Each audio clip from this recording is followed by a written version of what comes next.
Hello नमस्कार साथियों, कैसे हैं आप सब लोग। आशा करता हूं आप सब लोग अच्छे होंगे।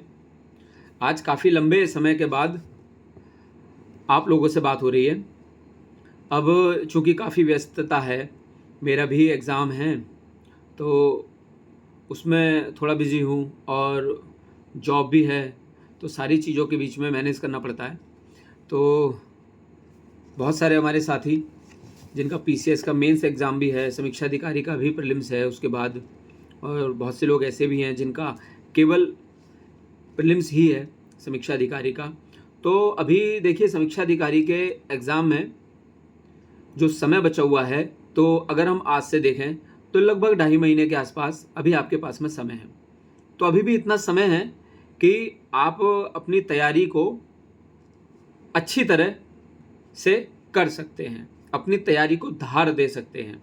जो तैयारी रूपी अस्त्र शस्त्र हैं उनको इस तरह से धार देकर मजबूत कर सकते हैं कि जो एग्जाम रूपी पेड़ है उसको काटा जा सके। अब चूंकि समय 2.5 महीने है, तो 2.5 महीने में आपको ऐसा कुछ भी नहीं करना चाहिए जिससे कि आपकी एक जरा सी गलती आपकी इतनी सारी मेहनत को जो अभी तक आपने की है उसको बर्बाद कर दे। अब चूंकि इस एग्ज़ाम को अगर हम देखें तो ये एक ऐसा एग्ज़ाम है जिसके लिए आपको सबसे ज़्यादा समय मिला है तैयारी करने के लिए, क्योंकि 11 फरवरी को एग्ज़ाम हुआ था लास्ट ईयर, और उससे पहले से जब लोगों ने फॉर्म भरा था तब से लोग तैयारी करते चले आ रहे हैं। 11 फरवरी को एग्ज़ाम दिया, और एग्ज़ाम देने के बाद जब आप लोग वापस आए होंगे तो बहुत से लोगों का पेपर अच्छा हुआ होगा और बहुत से लोग ऐसे भी होंगे जिनका पेपर ख़राब हुआ होगा।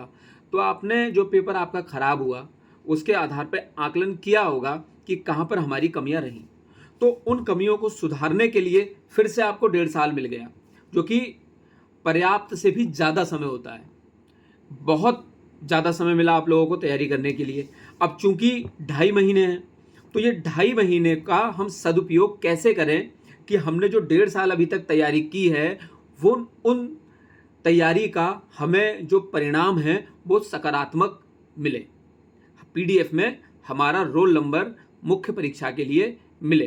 तो क्या हमें करना चाहिए?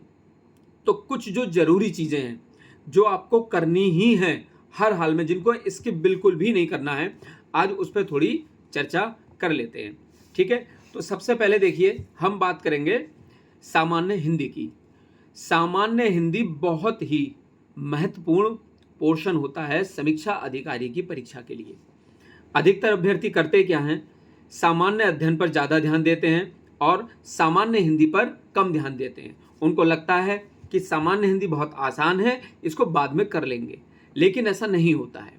सामान्य हिंदी को हल्के में लेने का जो परिणाम है उनको असफलता के रूप में देखने को मिलता है।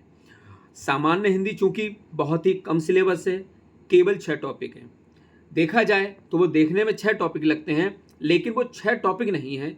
हिंदी के बहुत सारे ऐसे पोर्शन हैं जिनसे वो इंटरलिंक हैं।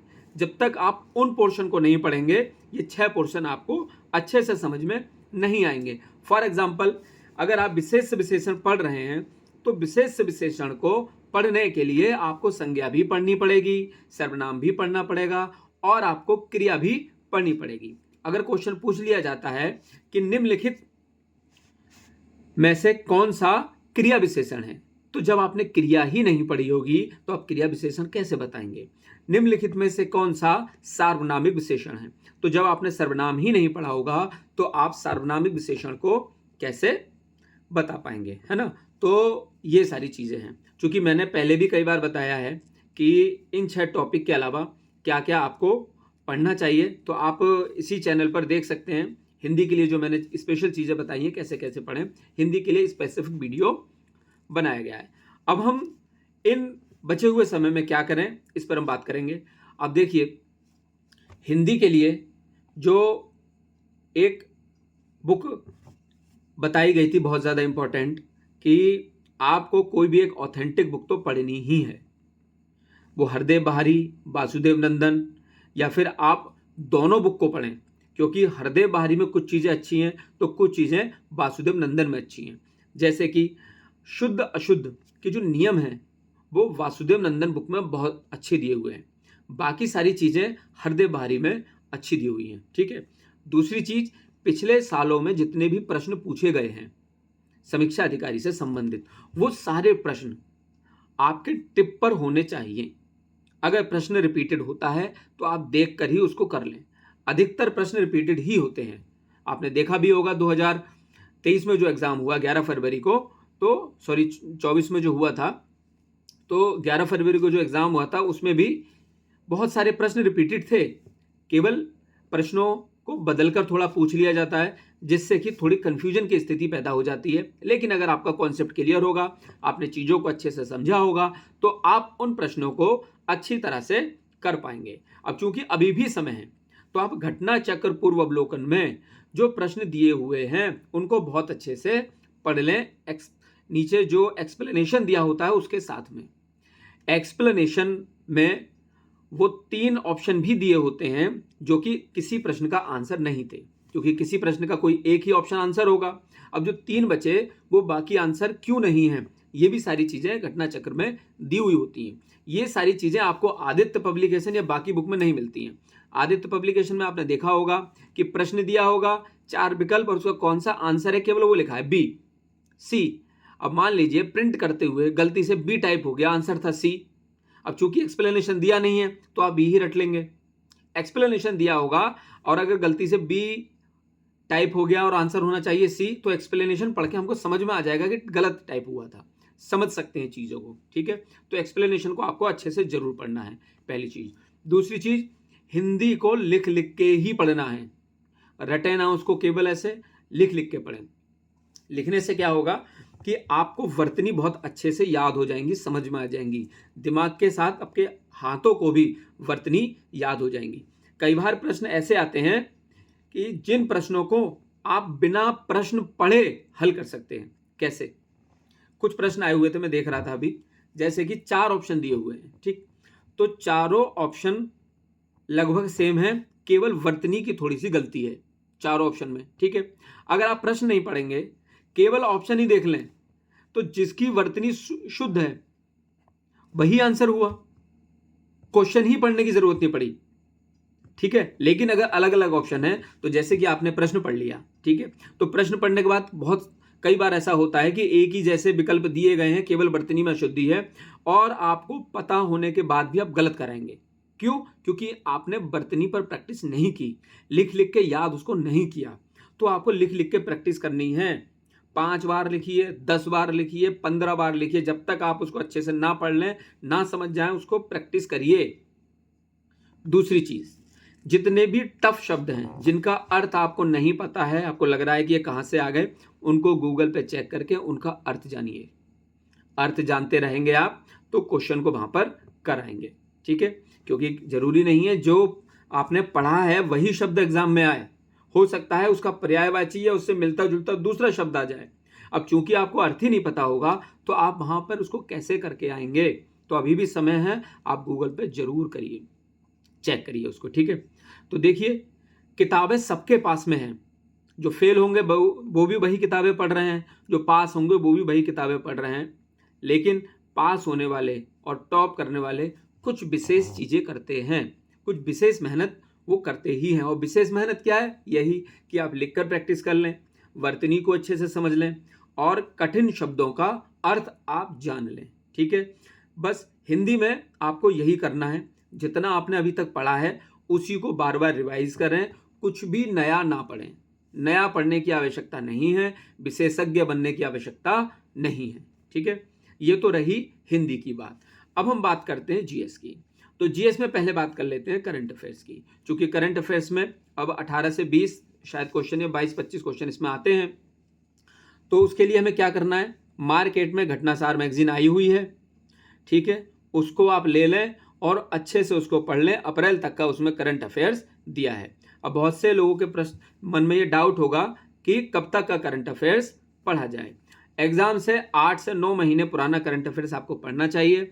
तो नवंबर 2024 के बाद से आप करंट अफेयर्स पढ़ लें, उसको अच्छे से तैयार कर लें, ठीक है। जून तक का करंट अफेयर्स आपको पढ़ना है, चूंकि एग्जाम आपका 27 जुलाई को है।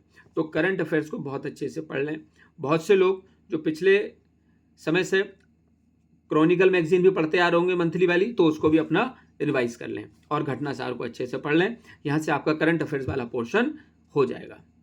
अब हम बात करते हैं बाकी सब्जेक्ट पर, ठीक है, जैसे कि ज्योग्राफी है, पॉलिटी है, साइंस है।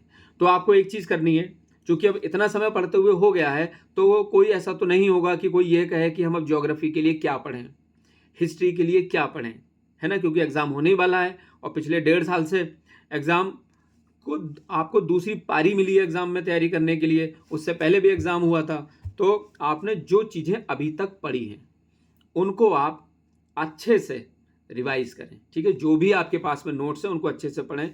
दूसरी चीज़ आपको क्या करनी है, कंपलसरी करनी है वो, ठीक, 6 से 7 साल पुराने पीसीएस प्रीलिम्स के जो पेपर हुए हैं ऑब्जेक्टिव वाले, ठीक है, और 17 तक जो मेंस के पेपर हुए थे। अभी जो पीसीएस का प्रीलिम्स हुआ था उसमें 2 क्वेश्चन पीसीएस मुख्य परीक्षा के पूछ लिए गए थे, क्योंकि पहले ऑब्जेक्टिव होती थी मुख्य परीक्षा, तो वो प्रश्न पूछे गए थे। तो आप पिछले सालों के पेपर पीसीएस के और समीक्षा अधिकारी के अच्छे से पढ़ लें। सारे क्वेश्चंस के आंसर आपको एकदम टिप पर होने चाहिए, पता होने चाहिए, ठीक है। एक चीज़ दिमाग में रखें, आपका एग्ज़ाम में जो भी पिछले सालों के पेपर आते हैं वो गलत नहीं होने चाहिए और आसान प्रश्न गलत नहीं होने चाहिए। अगर आप पिछले सालों के पेपर क्वेश्चन गलत कर देते हैं, आसान क्वेश्चन गलत कर देते हैं, तो आप बहुत सारे लोगों से पीछे हो जाएंगे। कठिन प्रश्न सबके लिए कठिन होते हैं, वो किसी को नहीं आ रहे होते हैं। बहुत कम परसेंटेज होगा, 1-2% जो लोग कर पाएंगे उसको, बाकी उसको नहीं कर पाते हैं लोग। तो डरना उससे नहीं है, डरना है आसान प्रश्न से। अगर आपने आसान प्रश्न गलत कर दिया तो आप लाखों लोगों से पीछे हो जाएंगे। आपने रिपीटेड क्वेश्चन गलत कर दिया तो आप लाखों लोगों से पीछे हो जाएंगे, क्योंकि जो भी पुराने लोग, जो भी सीनियर हैं या जिन्होंने पहले भी एग्जाम दिया है, उनको वो अच्छे से क्वेश्चंस तैयार होंगे, वो तैयार, उनको मतलब रटे रहे होंगे पहले से, तो वो आपको जरूर पढ़ लेने हैं। PYQ हिंदी के, जीएस के, जीएस में समीक्षा अधिकारी के और आरओ के, सॉरी पीसीएस के, पीसीएस समीक्षा अधिकारी के, दोनों के आपको अच्छे से पढ़ लेने हैं। एक चीज और आप कर सकते हैं एक्स्ट्रा, पीसीएस की मुख्य परीक्षा में सामान्य हिंदी का एक पेपर होता है, ठीक है। तो आप सामान्य हिंदी का वो पेपर मार्केट से ले लें या फिर आप डाउनलोड कर लें, गूगल से मिल जाएगा आपको पेपर। पिछले 5-6 साल के पेपर हिंदी का, केवल सामान्य हिंदी का डाउनलोड करें। उसमें विलोम शब्द, अनेक शब्दों के एक शब्द और वाक्य शुद्धि वाले प्रश्न पूछे जाते हैं, ठीक है। ये 3 चीजें जो कि आपके समीक्षा अधिकारी में वो पूछी जाती हैं, उनको भी आप तैयार कर लें, ठीक है। और अभी हाल ही में पेपर हुए हैं कुछ, जैसे कि बिहार में पेपर हुआ है अभी, बिहार पीसीएस का, तो वहां भी हिंदी का पोर्शन हुआ था। तो जो आपके समीक्षा अधिकारी में जो पोर्शन है, जो 6 टॉपिक हैं, उन 6 टॉपिक से संबंधित जो भी चीज़ आपको मिलती है उसको आप तैयार कर लें, ठीक है। तो ये आपको चीज़ें कर लेनी है, ओके। अब देखिए कुछ थोड़ा सब्जेक्ट वाइज हम बात कर लेते हैं, क्या करना है। साइंस के लिए आपको घटना चक्र, पूर्वावलोकन और ल्यूसेंट, इसके अलावा कुछ भी करने की आवश्यकता नहीं है। यहीं से आपका साइंस वाला पोर्शन एकदम हो जाएगा, ठीक है। हिस्ट्री के लिए, अब हिस्ट्री चूंकि आपने कहीं से भी, जहां से भी अभी तक पढ़ी है, जो भी आपके नोट्स हैं उनको आप रिवाइज करें, बार बार रिवाइज करें, अच्छे से पढ़ लें उनको, ठीक। और पूर्वावलोकन जो पिछले सालों में आए हुए हैं वो पेपर पढ़ लें। पॉलिटी के लिए आपको क्या करना है, सेम करना है। पॉलिटी के लिए भी जो भी नोट्स आपने पढ़े हैं उनको पढ़ें। नोट्स नहीं है तो परीक्षा वाणी में जो परीक्षा उपयोगी तथ्य दिए होते हैं, ठीक है, वो पढ़ने हैं, या फिर और पूर्वावलोकन, घटना चक्र, उसको तो आपको पढ़ना ही है। ज्योग्राफी के लिए भी यही करना है। आपने जहाँ से भी अभी तक पढ़ा होगा, मैपिंग वाले पोर्शन को ज़्यादा रिवाइज कर लें, अच्छे से पढ़ लें, ठीक है, साथ में इसके पूर्वावलोकन कर लें।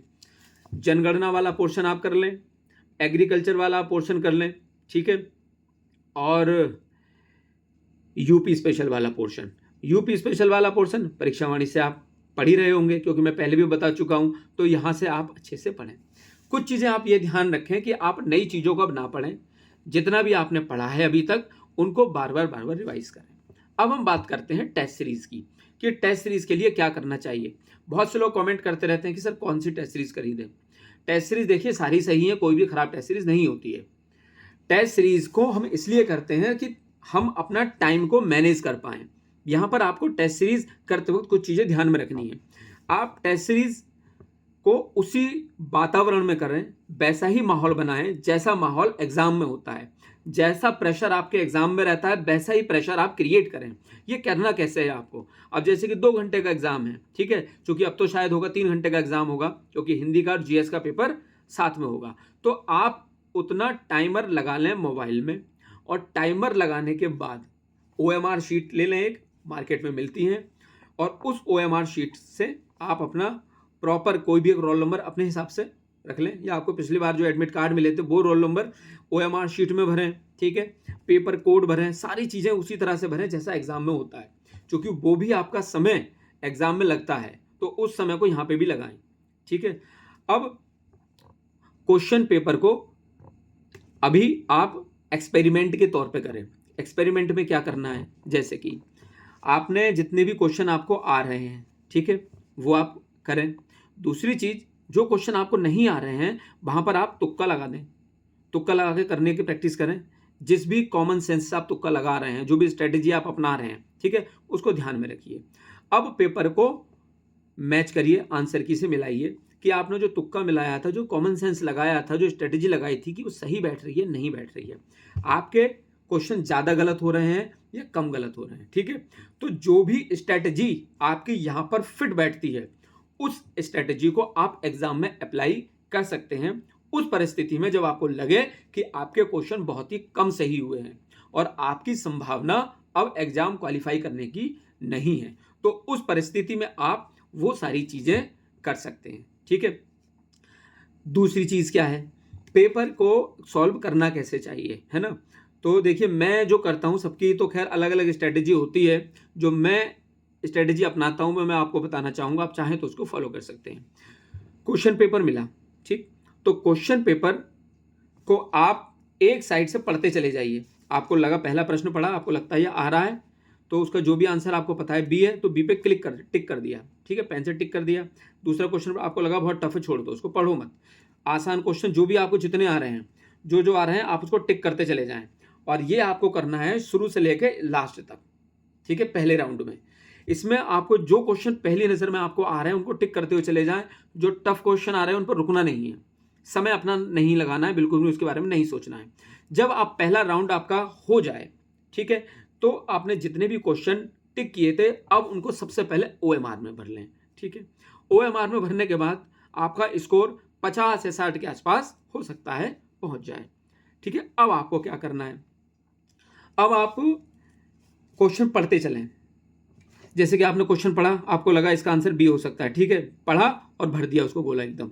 फिर आगे पढ़ा आपने, ये हो सकता है, फिर आपने गोला भर दिया। तो आपको जो है अब 7-7 गोले भरते चले जाना है। यहां पर आपको ये नहीं करना है कि आपने लगाया और लगा के छोड़ दिया।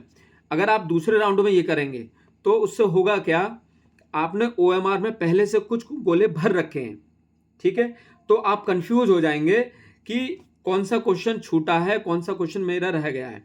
हो सकता है कि एग्जाम का जो आपका क्वेश्चन पेपर है उसमें तो आपने लगा रखा होगा और आप OMR में भरना भूल जाएंगे। मेरे साथ ऐसा कई बार हो चुका है, इसलिए मैं आपको ये बता रहा हूं। तो पहले राउंड में आपको स्टार्टिंग से लास्ट तक देख लेना है और फिर उसको OMR में फिल कर देना है। दूसरे राउंड में आपको साथ साथ OMR में फिल करते जाना है, ठीक है। ये स्ट्रेटेजी मैं अपनाता हूं, आप भी इसको अप्लाई करके देख सकते हैं। आप इसको पहले टेस्ट सीरीज में अप्लाई करके देखें, आपको लगता है कि आपके लिए ये फ्रूटफुल है तो आप इसको रियल एग्जाम में अप्लाई करें। कुछ स्ट्रेटेजी जो आप पहले से अप्लाई करते चले आ रहे हैं, सारी आप टेस्ट सीरीज में अभी अप्लाई करके देखिए। टेस्ट सीरीज को आप एज ए एक्सपेरिमेंट उसमें जितने भी कर सकते हैं वो करके देखिए, और जहां पर आपको लगता है कि आप अच्छा रिजल्ट जहां से निकाल पा रहे हैं, तो उसी को आप फाइनली अपना फाइनल कर लीजिए कि मुझे एग्जाम में ऐसा ही करके आना है, ठीक है। दूसरी चीज़, जो भी आप जितनी भी टेस्ट सीरीज लगा रहे हैं, एक चीज़ ध्यान रखें, ऐसा ना हो कि आप टेस्ट सीरीज में बहुत से क्वेश्चन ऐसे आए जो रियल एग्जाम में भी आ गए और रियल एग्जाम में आप गलत कराए, तो आपका टेस्ट सीरीज लगाने का फिर कोई फायदा नहीं रहा, है ना। तो आपको टेस्ट सीरीज पहले लगानी है। टेस्ट सीरीज लगाने के बाद में हर टेस्ट सीरीज के आपको नोट्स बनाने हैं। उनमें बहुत से क्वेश्चन ऐसे मिलेंगे आपको जो बिल्कुल आपके लिए नए होंगे, आपने पढ़े ही नहीं होंगे। केवल उसके कैसे बनाने हैं नोट्स, जो भी क्वेश्चन दिया हुआ है तो उस क्वेश्चन के 2 या 3 वर्ड ऐसे होते हैं जो कि बहुत ही ज्यादा इंपॉर्टेंट होते हैं, उन्हीं वर्ड को लिखना है। केवल केवल उस वर्ड को लिखें और आंसर लिखें, ठीक है। केवल एक पेज पर आपके वो पूरी टेस्ट सीरीज आ जानी चाहिए। ज्यादा से ज्यादा एक पेज की जो एक शीट होती है एक साइड में और आधा पीछे, बस इतना, इससे ज्यादा नहीं। इतना छोटा छोटा आपको लिखना है। ऐसा ना हो कि अपना टेस्ट सीरीज लिखी 40 पेज की आंसर सहित, अब दूसरी भी एक नया नोट्स बना दिए 20-25 पेज के, तो ये कर रहेंगे तो फिर बेकार हो जाएगा, लास्ट में जाके बहुत ज्यादा गट्ठर हो जाएगा इकट्ठा, तो उसका कोई मतलब नहीं है। तो आप जो है बहुत शॉर्ट नोट्स अपने बनाएं, ठीक है। ये नहीं करना है कि जैसे कि होता है ना कि निम्नलिखित में से आपातकालीन प्रावधान किस अनुच्छेद में दिए गए हैं, ठीक है। तो हमें ये थोड़ी लिखना है कि दिए गए हैं, इसको लिखने की जरूरत ही नहीं है, सीधे लिखें आपात का के आगे पॉइंट लगा दें। आपने नोट्स बनाए हैं, आपको तो पता है ना क्या लिखा है। अगर आपके नोट्स कोई दूसरा व्यक्ति पढ़ रहा है और अच्छे से समझ पा रहा है तो आपके नोट्स बहुत ही बेकार बने हुए हैं। और अगर आपके नोट्स ऐसे बने हुए हैं कि जिसको आप केवल आप ही पढ़ पा रहे हैं, कोई और नहीं पढ़ पा रहा है, इसका मतलब आपके नोट्स बहुत अच्छे बने हुए हैं, आपने बहुत कंसाइज करके बहुत संक्षिप्त नोट्स बनाए हैं। तो इस तरह के नोट्स आप बनाएं। शुरुआत में मैं भी बहुत सारी चीज़ें बनाने का इस तरह का प्रयास करता था। पूरी एक बुक बनाई, बुक से नोट्स बना रहे हैं तो दूसरी नोट्स बनाते हुए बुक ही तैयार हो गई, तो कोई मतलब नहीं है। हालांकि नोट्स बनाना एक प्रक्रिया है जिसे आप धीरे धीरे धीरे धीरे सीखते हैं। कोई कितना ही बता दे आप नहीं सीख पाएंगे, लेकिन प्रैक्टिस से आप धीरे धीरे सीखते हैं। तो चूंकि आपने चीज़ें की होंगी, अभी तक 1.5 साल का समय मिला है, तो ये सारी चीज़ें आप करते आ रहे होंगे, तो मैं इतनी आशा करता हूँ तो ये सारी चीज़ें आपने थोड़ी सीखी होंगी, है ना। अब जैसे कि कहीं पर आपको अनुच्छेद लिखना है तो अनुच्छेद मत लिखिए, केवल ए लिख दीजिए, ए यानी कि आर्टिकल, है ना। भारत लिखना है तो IN लिख दीजिए, इंडिया, या IND लिख दीजिए। तो ये आप अपने कुछ छोटे छोटे संक्षेप में जितनी भी शॉर्ट ट्रिक वगैरह हो सकती हैं आप उसको बनाइए और बहुत ही छोटे कंसाइज नोट्स बना लीजिए। बार बार रिवीजन करिए। कोई एक अपना समय ऐसा रखिए जिसमें आपको केवल रिवीजन करना है। रिवीजन ज़्यादा से ज़्यादा करें, जितना ज़्यादा रिवीजन करेंगे वही चीज़ आपके एग्ज़ाम तक जाएगी, और जो एग्ज़ाम तक जाएगा वही आपको सफलता दिलाएगा। पढ़ने के लिए बहुत कुछ है। आप जिस दिन एग्ज़ाम देने जा रहे होंगे उस दिन भी आपको लगेगा मैंने कुछ नहीं पढ़ा है, बहुत कुछ पढ़ने से रह गया है। ये सबके साथ होता है, जो टॉप करते हैं और जो फेल हो जाते हैं उन सबके साथ में यही होता है। कोई भी ये नहीं कह सकता कि मैंने पूरा सिलेबस पढ़ लिया, कुछ भी ऐसा नहीं बचा जो मैंने नहीं पढ़ा, कोई भी ऐसा नहीं कहता है। सब लोग असंतुष्ट ही रहते हैं। इसलिए जितना ज़्यादा से ज़्यादा आप रिवाइज कर सकते हैं, बस इतना ध्यान रखिएगा कि जो आपने पढ़ा है वहाँ से प्रश्न अगर आता है तो वो गलत नहीं होना चाहिए।